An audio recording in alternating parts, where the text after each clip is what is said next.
Magandang araw po sa inyo, Tito Ike. Ako nga po pala si Rudy, 26 na taong gulang, taga Calamba, Laguna.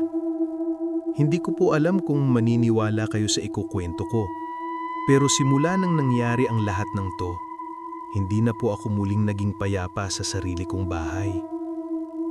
Simple lang po ang buhay namin, Tito Ike. Hindi kami mayaman, pero hindi rin kami naghihirap.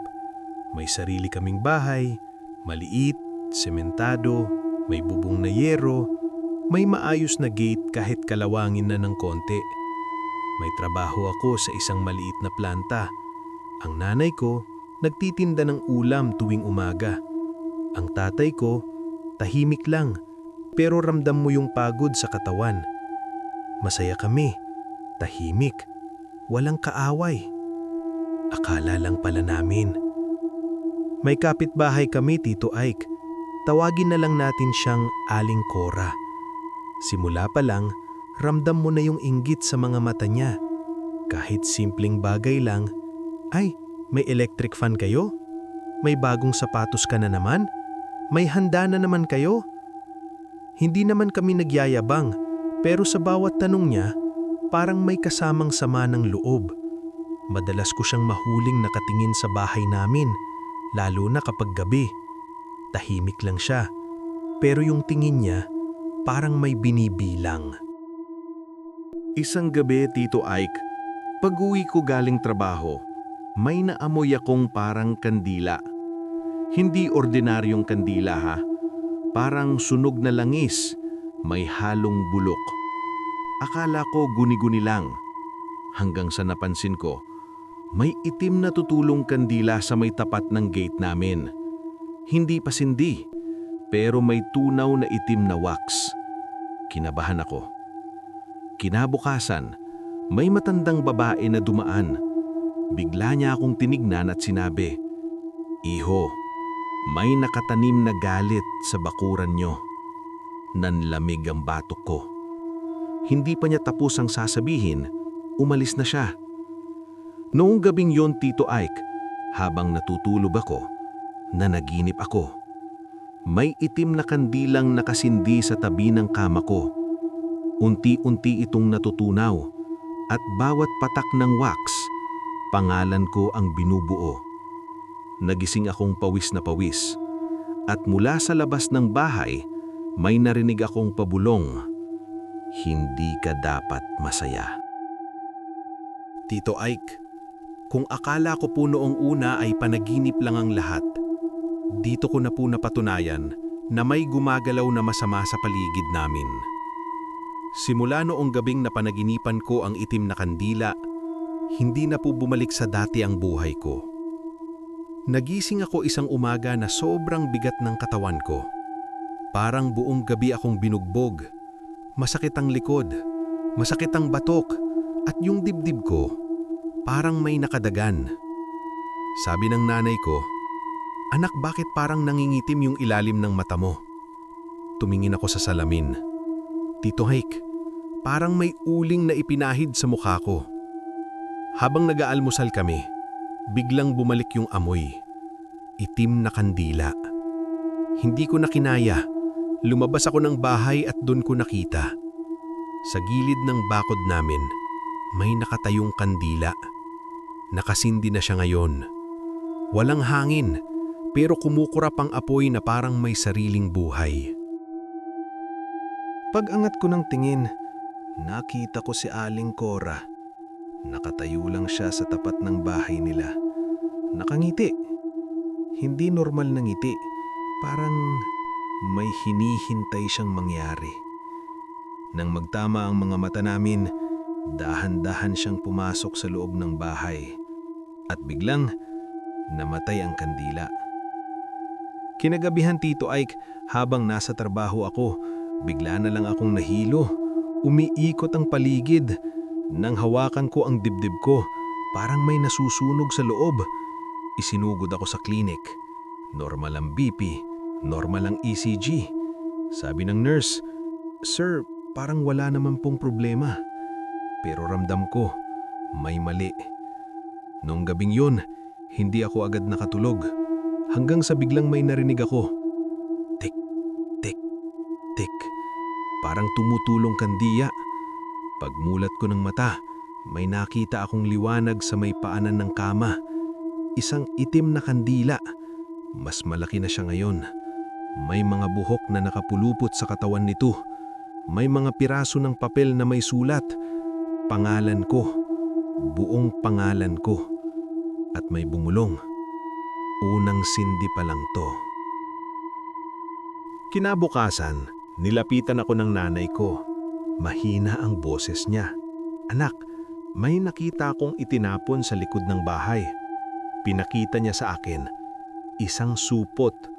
Sa loob, itim na wax, sirang rosaryo, buhok at kandilang putol ang mitya. Nanginginig ang kamay ko. Hindi na kami nagpatumpik-tumpik.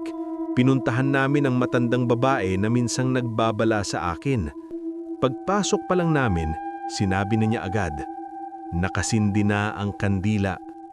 Tinanong ko siya, hanggang kailan po to?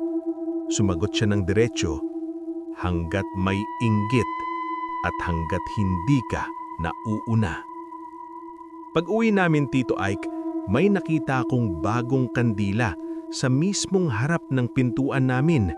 Mas malaki, mas maitim at may nakaukit sa ilalim, ikalawang sindi.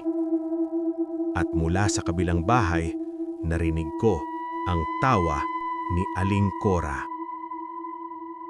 Tito Ike, kung may oras po sana na umatras ako, dito na yon.